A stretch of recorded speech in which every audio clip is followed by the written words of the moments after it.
The final vote tally was staggering.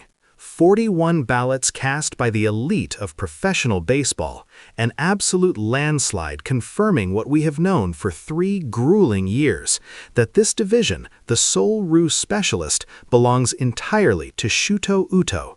Yet buried deep within that undeniable confirmation of dominance lies the most delicious psychological maneuver of the entire season, a vote cast with such supreme, unflinching self-belief that it transcends mere arrogance and enters the realm of myth.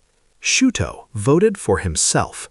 Welcome baseball purists and speed fanatics to 601 Daily News, where today we are not just analyzing a three-peat champion, we are dissecting the mental fortitude required to run the bases like a man who genuinely believes he is operating on a different temporal plane than the rest of the league.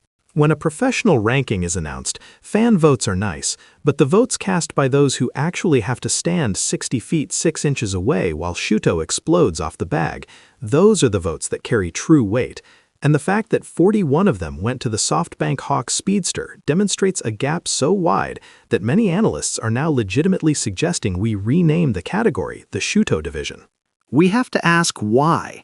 The total number of steals isn't always the sole indicator of excellence, and while Shuto's numbers are consistently high, the gap between his 41 votes and the next closest competitor is mathematically immense, proving that the criteria for best base runner extend far beyond raw statistics and into the terrifying realm of psychological warfare.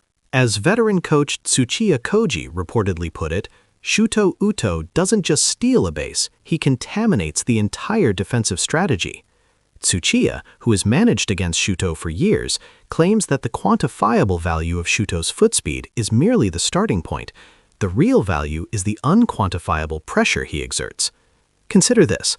When Shuto is on first base in a critical situation, the opposing catcher's average pop-up time degrades by a minimum of 0.1 seconds. 5 seconds, simply because they are overthinking the possibility of a steal, and the pitcher's velocity often drops by 1-2 miles per hour because their focus is split.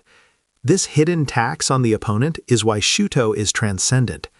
Many detractors try to simplify the argument, saying, it's just speed, give anyone his raw foot speed and they'd win. This is the counterargument we must logically refute.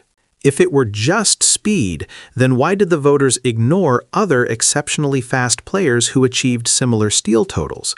Because the true specialist combines that God-given speed with what the Japanese call datage, the guts, the absolute intestinal fortitude to challenge the league's best battery in the most high-leverage moments.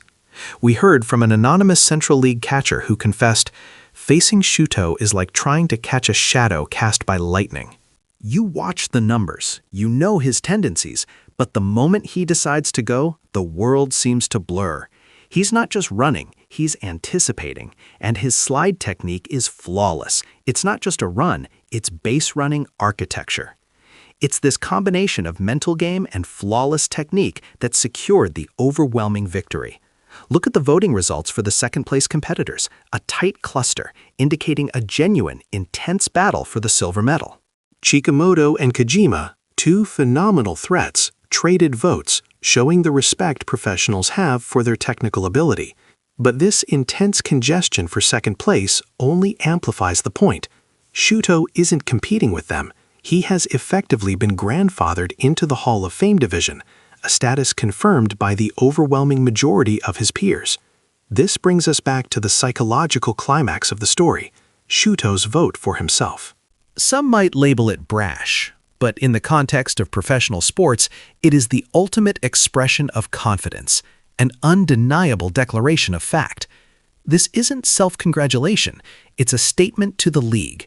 I know I am the best, you know I am the best, and I refuse to pretend otherwise. Imagine the mindset, to be so convinced of your own superiority that you willingly put your own name on a ballot, knowing it will be revealed.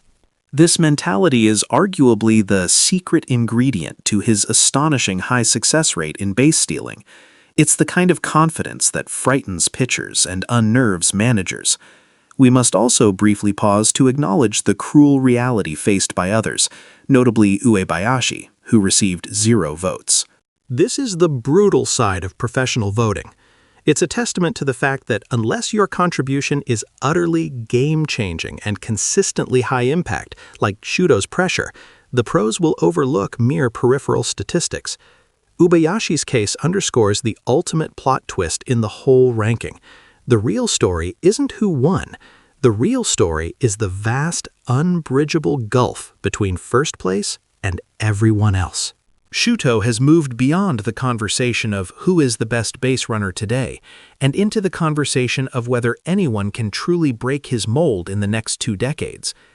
His dedication to base running technique, his analysis of pitcher movements that goes far deeper than public scouting reports, and his audacious mentality guarantee that this Shuto division will remain unconquered for the foreseeable future. The pressure he puts on the battery is worth at least 5 runs a series, far outweighing his raw steel totals, and that is why 41 professionals, men who have to face that speed, agree that he is operating in a different dimension entirely. The humility, or lack thereof, in the voting results is precisely what makes this so compelling, proving that sometimes the greatest confidence is the most honest truth. If you found this deep dive into the psychological warfare of base running illuminating, make sure you hit that like button. Share this video with fellow baseball enthusiasts who appreciate the art of the steal, and subscribe to 601 Daily News for more specialized analysis that cuts through the surface stats. And tell us in the comments below, considering Shuto's three-peat dominance, which current young player do you believe has the potential to eventually challenge the Shuto division in the next 5 years?